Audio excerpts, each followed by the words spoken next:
Assalamualaikum warahmatullahi wabarakatuh. Jumpa lagi dan selamat datang kembali di channel Rabu Misteri.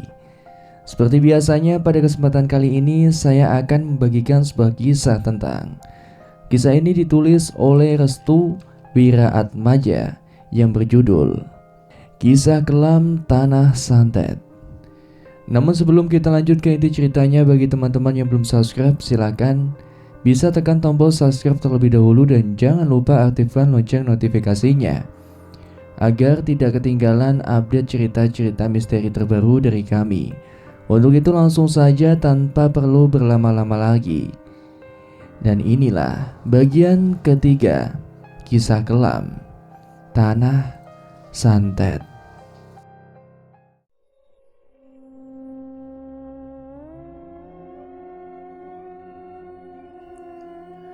Orang yang melakukan transaksi, mereka akan mendapatkan banyak pengikut. Hal ini benar adanya saat penyerangan pertama berlangsung, saat dimana Cismaya dibawa oleh Demit Wedus. Terlihat dengan jelas puluhan sosok Demit sudah berada di belakangnya. Namun di balik itu semua, si Mbah Uti telah melihat ada sosok bayangan manusia yang sedang bersembunyi di balik pepohonan. Dan ternyata bayangan itu adalah milik Mas Paijo yang sengaja berada di belakang layar agar dirinya tidak diketahui keberadaannya oleh Mbah Uti. "Bajingan kau Paijo, kau telah melukai suami dan anakku. Akan kubalas ketika purnama tiba nanti." Ucapan Simba benar-benar mengagetkanku. Tatapannya benar-benar tajam, seolah-olah tangan Simba ingin merobek-robek tubuh Mas Paijo yang berjalan dengan sombongnya. "Kita harus cepat-cepat untuk menuju ke desa Segoro Kidul.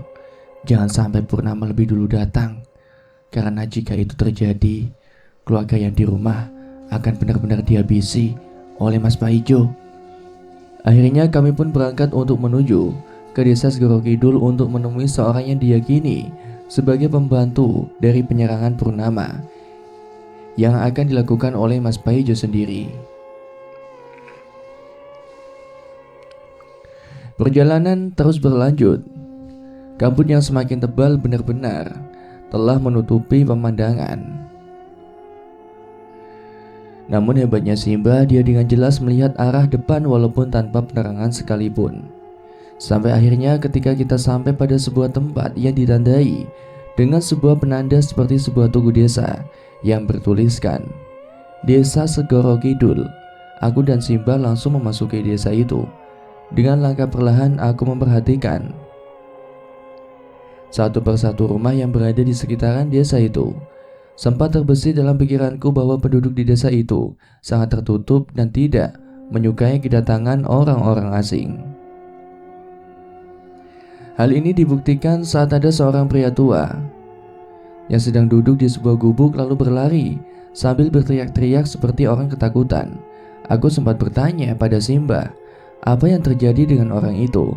Namun Simba hanya menjawab dengan tenangnya, "Mereka baru mengenalimu, jangan kagetan." Ternyata kehadiranku adalah penyebabnya. Orang yang berasal dari desa Segoro Kidul dan belum pernah memasuki desa Segoro Kidul, dia akan dicap sebagai orang asing yang mungkin membawa sesuatu yang tidak disukai oleh orang itu. Sampai akhirnya Simba pun terhenti di sebuah rumah yang benar-benar sangat sunyi atmosfernya, seperti tidak ada tanda-tanda kehidupan yang berada di rumah itu. "Bah, ini rumah siapa?" "Ini rumah yang kita cari, Mbah Goro namanya. Kita akan meminta Mbah Goro untuk datang ke rumah kita agar bisa memberikan perlindungan dan pertolongan. Untuk lambean gunung." Simba pun langsung mengetuk pintu, namun dari dalam rumah sudah ada jawaban terkait apa yang kita inginkan. "Kenapa dirimu masuk ke desa ini?" "Mbah Goro, lambean gunung sudah diincar. Saking para dukun, aku datang ke rumahmu bersama dengan pewaris selanjutnya." Saat Simba Uti mengucapkan kata pewaris, orang yang bernama Mbah Goro langsung membuka pintunya Aku sempat terkejut saat melihat Bagoro yang berbeda dengan manusia umumnya. Ini pewaris selanjutnya. Si Bauti hanya bisa mengangguk. Bagoro dengan cepatnya langsung meraba kedua mataku dengan tangannya. Matanya bukan yang menjadi harapan dari Lambean Gunung. Ini bukan pewaris Lambean Gunung.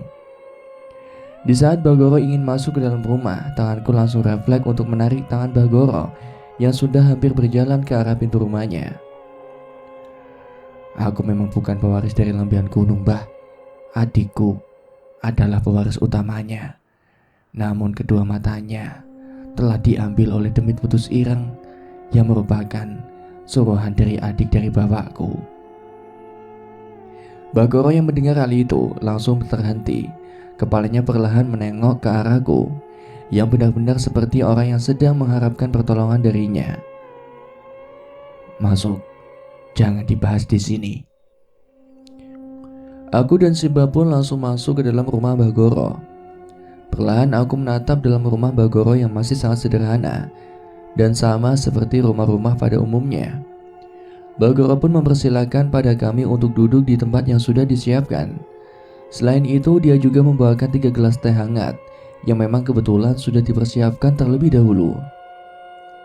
Silahkan diminum dulu. Aku dan Simba langsung meminum teh hangat yang telah disuguhi oleh Bagoro. Saat aku meminum teh itu, sama-sama rasanya sangat berbeda dengan teh-teh pada umumnya. Bah, ini teh apa? Ini teh yang sudah diracik untuk menghilangkan bebauan yang ada di belakang kamu. Jelas Bagoro. Bebauan apa, Mbah? Tanyaku. Kamu sebelumnya sudah mencium bau kambing di desa Belodemit kan? Bau itu yang membuat orang-orang di desa ini tidak menyukaimu. Bau itu sangat tajam hingga membuat mereka yang ada di sini berteriak ketakutan. Aku baru menyadari ternyata alasan utama warga yang aku temui itu berlarian sambil berteriak adalah karena dia mencium bebauan kambing yang menempel di tubuhku itu.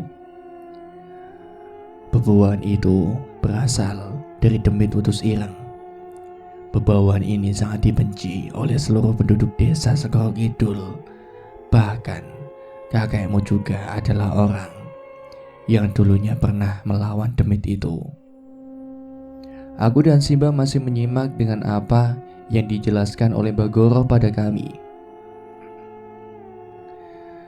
Bagaimana dengan kabar suamimu? Tanya Bagoro pada Simba. Dia terkena serangan sewu lemut. Wajahnya sudah hancur tak tersisa. Jawab Bauti. Ini pasti ulah dari orang yang telah bertransaksi dengan demit putus ireng itu. Jelas Bagoro. Simba membenarkan perkataan Bagoro terkait dengan serangan itu.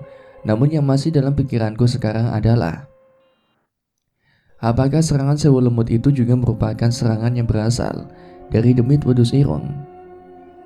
Mbah, apakah serangan itu sama berasalnya dari demit putus ireng? Tanyaku pada Bagoro. Bukan, serangan itu berbeda dari serangan demit putus ireng. Tiba-tiba tanganku langsung digigit oleh semut hitam yang tidak tahu dari mana asalnya. Au, Bah, kok di rumah ini tiba-tiba ada semut? Si Bauti langsung menatap ke arah Bagoro. Seperti ada sesuatu yang memang sudah disadari oleh si Bauti terkait semut hitam yang baru saja menggigit tanganku. Purnama sebentar lagi datang. Aku sebenarnya tidak ada maksud untuk membantu atau kembali lagi menuju Lambean Gunung.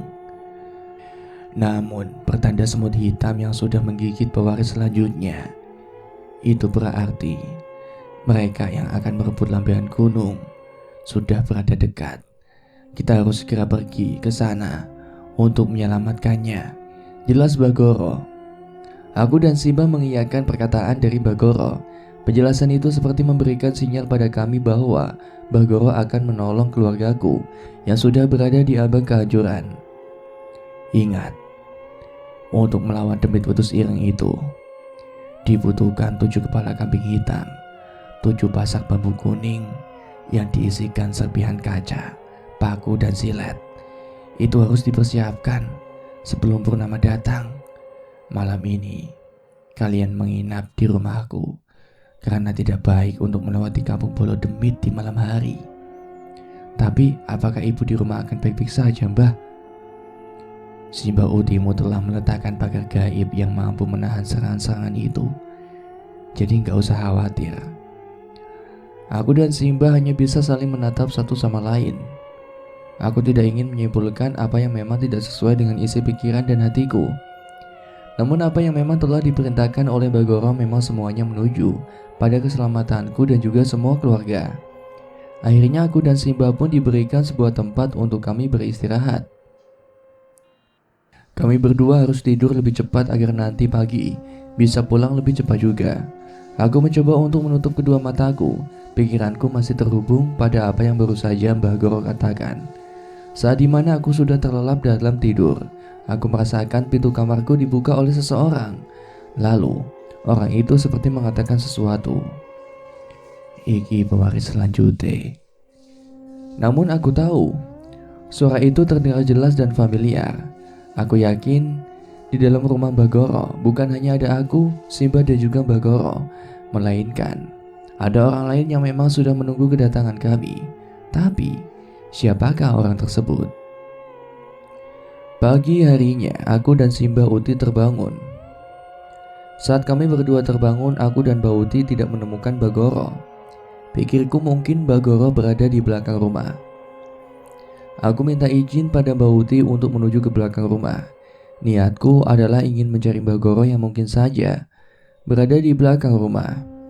Namun saat aku terus berjalan ke belakang ruangan, aku dikejutkan dengan banyaknya darah yang berada di lantai, serta bau busuk yang sangat menyengat.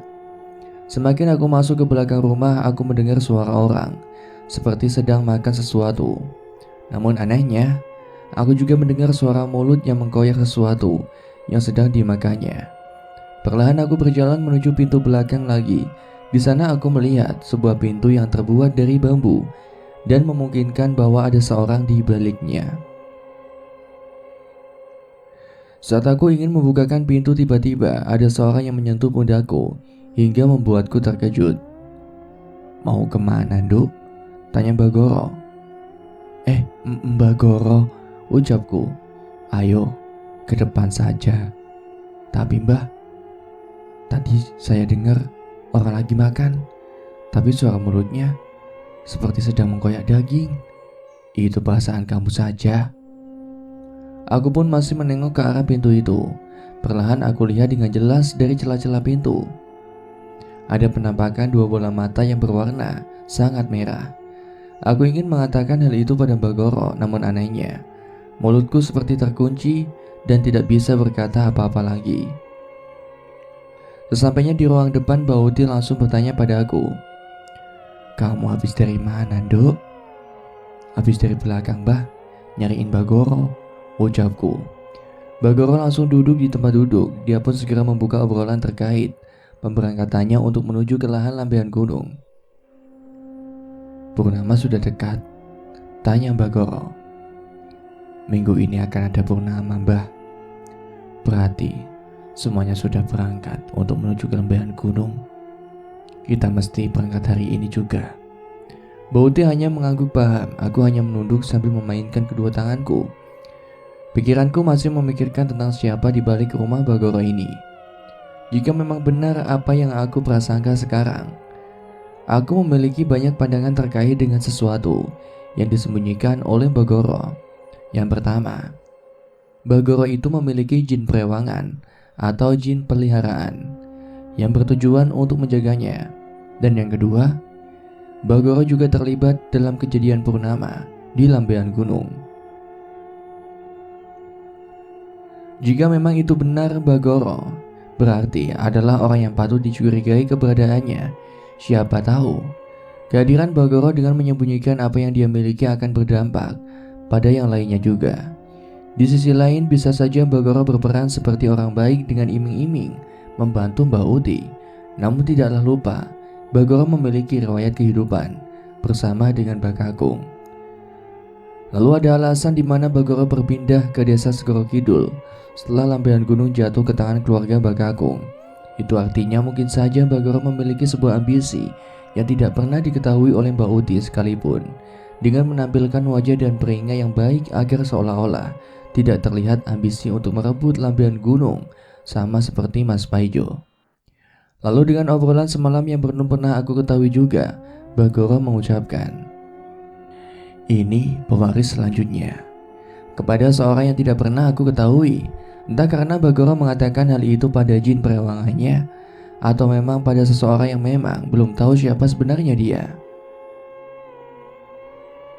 Pikiranku masih terbayang-bayang akan hal itu, sampai-sampai saat Mbak Uti dan Bagoro mengobrol banyak terkait lampiran gunung. Aku tidak menyimak sedikit pun apa yang dikatakan mereka berdua. "Jadi, kamu udah siap pulang kan, Duk?" tanya si Mbak Uti padaku. "Hah? Kenapa, Mbah?" tanyaku. "Kamu gak nyimak tadi ya yang dikatakan Bagoro?" Aku mengangguk. Sejujurnya aku tidak tahu apa yang mereka berdua katakan. Aku sendiri mulai merasa ingin menjaga jarak dengan Bagoro terkait hal itu. Entah mengapa aku merasakan hawa yang sama antara Bagoro dan Mas Paijo. Mereka berdua seperti memiliki aura yang sama, aura pembunuh yang kuat. Selain itu aku juga merasakan aura yang di luar nalar. Aura keinginan diri untuk merebut lampiran gunung dan meratakan semua keluargaku. Dari tatapan Bagoro padaku, cara bicara dan hal lainnya, aku sangat benar-benar merasakan hawa perbedaan yang sangat mengerikan. Ini rasanya aku memberitahukan hal ini pada Mbak Uti, namun entah mengapa aku tidak bisa berkata apapun. Mulutku seperti terkunci dan tidak bisa mengatakan apapun terkait Bagoro padanya. "Ya wis, ayo mangkat saiki," ucap Bagoro. Aku pun mulai bangkit untuk mengikuti arahan dari si Mbak Uti dan Bagoro untuk berangkat menuju ke lampiran gunung. Kami bertiga berangkat dari desa Segoro Kidul saat matahari sudah naik sedikit. Di jam itu para warga sudah banyak yang pergi ke ladang. Bagoro mengatakan warga desa banyak yang beraktivitas di pagi hari, namun anehnya jumlah orang-orang di desa ini sangatlah minim dan terbatas. Mereka semua berbeda dengan desa-desa lainnya yang memungkinkan banyaknya popularitas warga.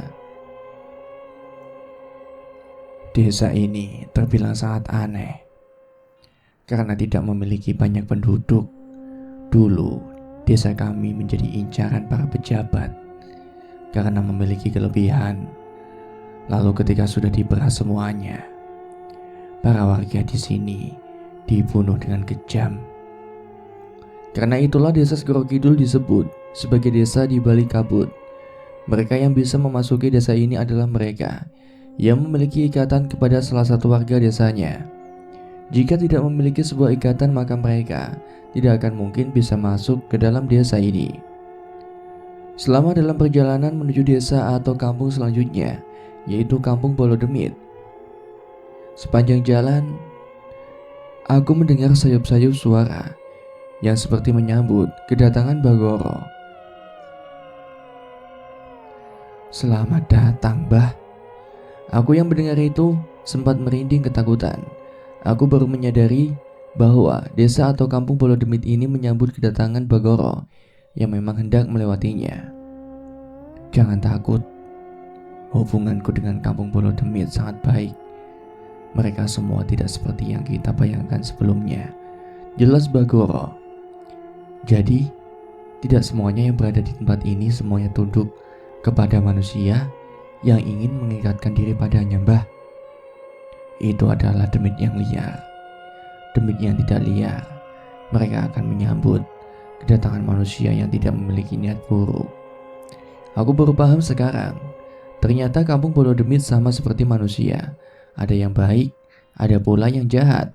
Ada yang rakus, ada juga yang benar-benar tidak menginginkan keterikatan pada manusia, terkecuali ikatan itu ingin dijadikan sebagai ikatan baik di antara keduanya. Selama dalam perjalanan kami melihat burung-burung aneh yang mungkin saja itu berasal dari Kampung Bolodemit. Burung itu terus berterbangan menuju ke sebuah tempat yang memang menuju ke sebuah tempat. "Ikuti aku." "Ada apa, Mbah?" ada tumbal. Kami bertiga pun mengikuti arah burung yang mengarah pada sebuah semak-semak yang berada dekat dari jalanan. Ketika kami menuju ke tempat itu, betapa terkejutnya aku saat melihat potongan tubuh bayi yang sudah membusuk dan sudah dipenuhi oleh lalat-lalat besar. "Bah, ini perbuatan siapa?" "Ini perbuatan dukun brengsek. Ya memang dia menumbalkan bayi ini untuk melakukan ritual khusus," ucap Bagoro. Bauti hanya diam. Bagoro pun langsung mengambil daun jati yang bentukannya sedikit lebar untuk menutupi jasad bayi itu. Lalu dia menaburkan kopi di atasnya untuk menghilangkan bau yang sangat menyengat dari jasad si bayi itu yang sudah membusuk. "Ayo kita berangkat lagi. Jangan lihat ke belakang." "Kenapa, Mbah?" Perlahan aku mendengar sesuatu yang sama seperti saat berada di rumah Bagoro. Aku mendengar sesuatu yang sedang memakan potongan jasad bayi. Suara koyakan benar-benar terdengar. Sampai-sampai aku berpikir bahwa Bagoro juga membawa perawangannya untuk menuju ke lambean gunung. Namun aku hanya diam, walaupun mulutku sudah sangat gatal untuk mengatakan sesuatu. Akan tetapi, perasaan takutku benar-benar menghalangi itu semua. "Kamu mau nanya apa, Cak Ayu?" tanya Bagoro. Aku terkejut saat Bagoro mengatakan hal itu. Pikirku Bagoro tidak menyadari perasaan tidak tenangku setelah 2 kali merasakan kejadian hal yang sama. "Bah, aku ingin bertanya." "Silakan, Cak Ayu." "Apakah Mbah membawa perewangan?" "Iya benar, pasti kamu sudah tahu kan?" "Tapi aku tidak tahu bentukannya, Mbah." "Namanya adalah Demit Mitarsi. Bentukannya seperti siluman serigala. Sebenarnya ini adalah bentukan yang sangat langka. Aku menemukannya saat Jawa sudah menyatu dengan tempat-tempat lainnya." "Apakah Demit Mitarsi ini memakan daging seperti itu, Mbah?" Saat aku menanyakan hal ini, Bagoro hanya terdiam. Mungkin itu adalah bagian yang sangat sensitif yang tidak harus dijawab. "Sebentar lagi kita akan keluar dari kampung ini." Aku dan Bauti mengangguk paham. Kami bertiga pun terus berjalan untuk bisa keluar dari kampung Bolo Demit. Kampung yang menjadi pusat dari banyaknya demit dan beraneka macam bentuk dan sifatnya. Kampung ini hanya ada di bagian selatan yang tidak mungkin diketahui oleh banyak orang. Namun Bagoro mengatakan banyak juga pejabat yang mendatangi kampung ini hanya untuk memiliki perewangan atau peliharaan sebagai penjaga dari kekuasaannya dan apa-apa yang sudah menjadi kepentingannya sendiri. Setelah kami keluar dari kampung Bolo Demit, Bagoro pun meminta padaku untuk mendekat sejenak. "Kamu ingin melihat Dewi Mitarsi? Apakah mengerikan, Bah?" "Tidak. Dia berbentuk seperti wanita cantik." Aku pun diminta untuk memejamkan mataku. Lalu aku mencium bau kunyit dari atas dahiku. Ternyata Bagoro menempelkan sedikit kunyit yang telah dihancurkan di dahiku. Tujuannya adalah untuk melindungiku dari serangan-serangan demit yang akan menyerangku sewaktu indera penglihatanku dibuka. "Sekarang, bukalah matamu." Saat aku membuka kedua mataku, aku benar-benar terkejut saat melihat ada wanita cantik yang mengenakan gaun yang berwarna putih kebiruan sedang berada di belakang Bagoro. "Bah, itu siapa?" "Silakan kenalan," senyum Bagoro. "Salam Rahayu, salam kenal pewaris selanjutnya," ucap wanita cantik. "Salam kenal juga, aku Putri. Aku Dewi Mitarsi, perewangan Bagoro." Baru aku lihat bentukan wanita cantik yang parasnya tidak ada di dunia nyata. Senyumnya begitu memikat hingga membuatku tersipu malu dibuatnya. Si Bauti hanya tersenyum saat aku melihat sosok perewangan yang menjaga Bagoro. "Jadi gimana, Dok? Kamu gak penasaran lagi kan?" tanya Bauti. "Iya, Mbah. Dewi Mitarsi ini sangat cantik. Dia akan berubah menjadi siluman serigala di waktu-waktu tertentu saja, terutama saat melihat darah atau mencium bau darah. Dan satu lagi, dia akan semakin kuat ketika momennya sangat tepat." "Maksudnya, Mbah?" tanya aku. "Ketika purnama turun, Dewi Mitarsi akan menjadi siluman serigala yang sulit untuk dikendalikan. Karena itulah, kita mesti waspada ketika purnama sudah turun. Aku mengerti mengapa Bagoro membawa Dewi Mitarsi untuk menuju lampion gunung. Jika prasangkaku benar, kemungkinan besar akan ada peperangan antara keluargaku, Mas Paijo, dan para dukun untuk merebutkan lampion gunung. Lalu siapakah yang berhak menduduki tanah lampion gunung itu? Saat dimana kami telah tiba di lampion gunung, Bagoro sempat mencium bau yang sangat familiar. Bau itu memang menandakan bahwa mereka semua telah mempersiapkannya, tepat di saat purnama benar-benar akan bersinar. Ia pun meminta pada Mbak Uti untuk menyiramkan air ke sekitar tanah lampion gunung. Air itu dipergunakan untuk menghisap semua energi negatif yang pernah berada di lampion gunung itu sendiri. Dengan seketika tempat yang disiramkan air itu keluar banyak asap yang mengepul dengan sangat pekat. Aku pun langsung memegangi tangan Bauti karena merasa ketakutan. Sementara itu Bagoro membacakan sebuah mantra seperti memanggil sesuatu. Dia ingin mencari tahu lewat Dewi Mitarsi terkait siapa yang berada di daerah sekitarannya. Ternyata dari sekitaran hutan yang ada di lampion gunung terdengar suara-suara aneh. Begitu juga dengan suara angin yang berhembus secara perlahan dengan kencang. Bagoro sepertinya menyadari ada sesuatu yang menjanggal di sekitar lampion gunung. Ia pun mencoba untuk mencari titik terang terkait keanehan yang benar-benar terjadi di sekitaran lampion gunung itu. Perlahan kedua tangannya menggosok-gosokkan ke tanah di sekitaran lampion gunung. Selama Bagoro menggosok-gosokkan tanah itu, semakin lama ia merasakan ada sesuatu di dalamnya. "Ada apa, Mbah?" tanya Mbak Uti. "Telur." Ternyata dalam tanah lampion gunung sudah tertanam banyak sekali telur yang digunakan untuk memberikan serangan ketika purnama tiba. Untungnya Bagoro menyadari ada sesuatu yang tertanam dalam tanah lampion gunung itu. Total ada 5 buah telur yang tertanam di tanah lampion gunung. Dengan begitu mereka semua terselamatkan dari serangan mendadak yang memang sudah direncanakan sebelumnya. Saat dimana mereka semua tiba di rumah, Bagoro tidak langsung masuk ke dalam rumah. Aku pun menyadari sesuatu yang memang sama seperti apa yang dirasakan oleh Bagoro sendiri. Bagoro pun menyuruh pada Mbak Uti untuk masuk terlebih dahulu, namun tidak bagiku. Bagoro mempersilahkan padaku untuk tetap bersamanya, sembari merasakan sesuatu yang membuat bulu kuduku merinding seketika. "Kamu tahu, besok adalah purnama. Jadi Mbah, lihatlah di belakangmu sekarang." Aku pun perlahan melihat ke arah belakang, tepat di depan rumah yang telah dipenuhi oleh pepohonan yang sangat rimbun. Setelah aku melihat, perasaan pertama yang dimunculkan dalam diriku adalah rasa takut dan juga kaget.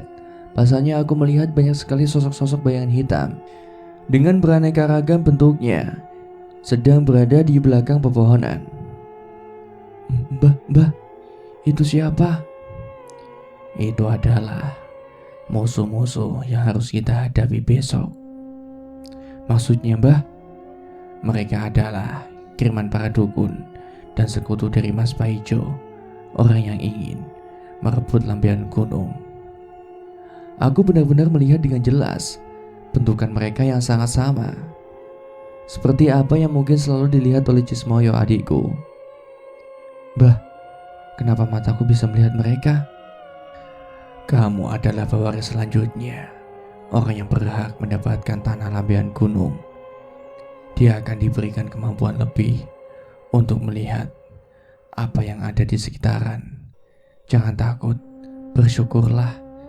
Di dunia ini hanya ada 1/100 orang yang memiliki kemampuan seperti itu." Secara perlahan sosok-sosok hitam itu pun menghilang. Namun aku melihat dengan jelas ada seorang yang berdiri di sana. "Mbah, itu siapa?" Saat Bagoro menoleh ke arah belakang, tiba-tiba Banaspati muncul dari hutan itu, seolah-olah mengaburkan pandangan dari Bagoro. "Itu adalah pelakunya, Mas Paijo." Bagoro menggeleng-gelengkan kepala. Jika Bagoro telah menggeleng-gelengkan kepala, sembari menatap orang itu dengan tatapan yang tajam, itu tandanya orang itu memiliki ilmu kanuragan yang setara dengan penduduk desa Segoro Kidul. Lebih baik kita masuk dalam rumah. Tidak baik lama-lama di tempat terbuka seperti ini. Bagoro pun menarik tanganku untuk masuk ke dalam rumah. Firasatnya memang benar. Bersamaan dengan itu, banaspati yang masih berputar-putar di sekitaran pepohonan hancur bertaburan di tanah. Dalam kamar, Bauti sudah bertemu dengan ibu yang sudah 1 hari penuh lamanya menjaga Simbah Kakung dan Cismoyo. "Bu, ini Bagoro." "Aku sudah mengenal ibumu," ucap Bagoro padaku. Ibu menyalami Bagoro. Kami semua pun akhirnya memutuskan untuk membicarakan hal ini di ruang tamu. Kami berempat, Bauti, Bagoro, aku, dan ibu, membicarakan terkait dengan waktu purnama yang sudah semakin dekat. Purnama kemungkinan esok hari. Tinggal menunggu waktu untuk bisa menyembuhkan mereka berdua, jelas Bagoro. "Jadi Cismaya bisa disembuhkan, Bah?" tanya aku. "Yang diambil oleh wedus demit itu hanyalah bentukan dari mata yang sempurna, karena memiliki anugerah dan kekuatan untuk bisa menghalangi siapapun dalam menguasai tanah lambean gunung. Semuanya bisa dikembalikan jika kita mengalahkan wedus demit ireng itu," jelas Bagoro. "Lalu Mbak Kakung gimana?" "Yang mencelakai Mbak Kakung itu bukanlah Mas Paijo, melainkan ada seorang yang membantu merencanakan keinginan Mas Paijo," jelas Bagoro. "Maksudnya, Mbah?" Bagoro menatap satu persatu wajah kami dengan tatapan yang serius.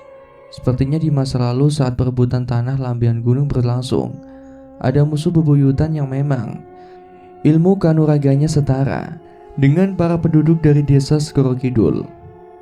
Mereka adalah satu di antara 10 orang yang ditakuti oleh penduduk desa Segoro Kidul dan dibenci kehadirannya oleh penduduk Pulau Demit.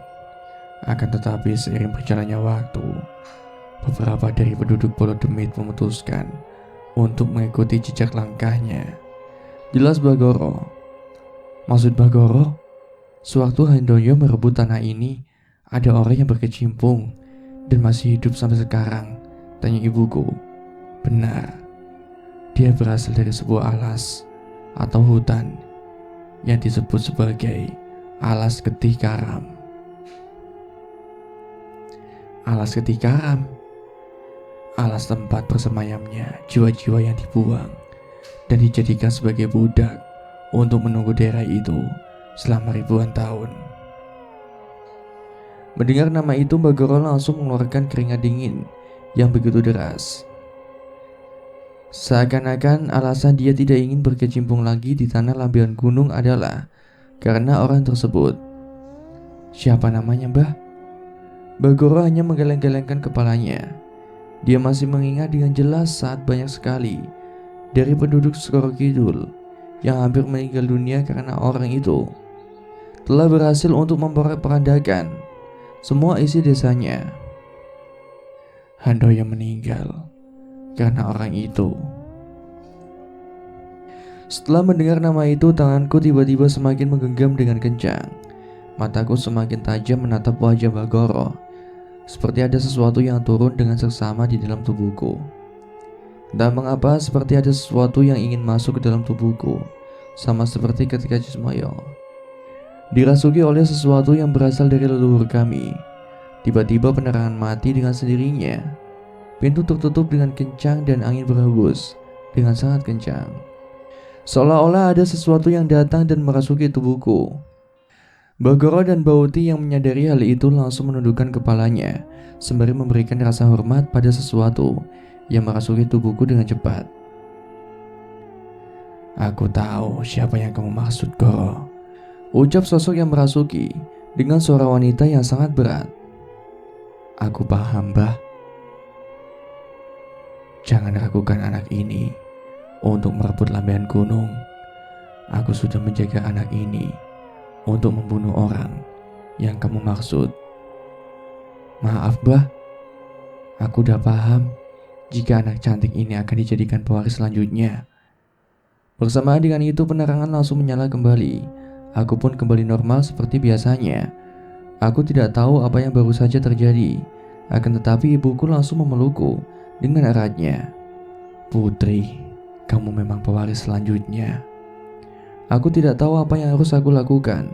Namun dengan menyebutkan kata pewaris selanjutnya, aku semakin paham jika tugas dan bebanku akan semakin berat. Sama seperti Cismoyo, kini penglihatanku semakin jelas.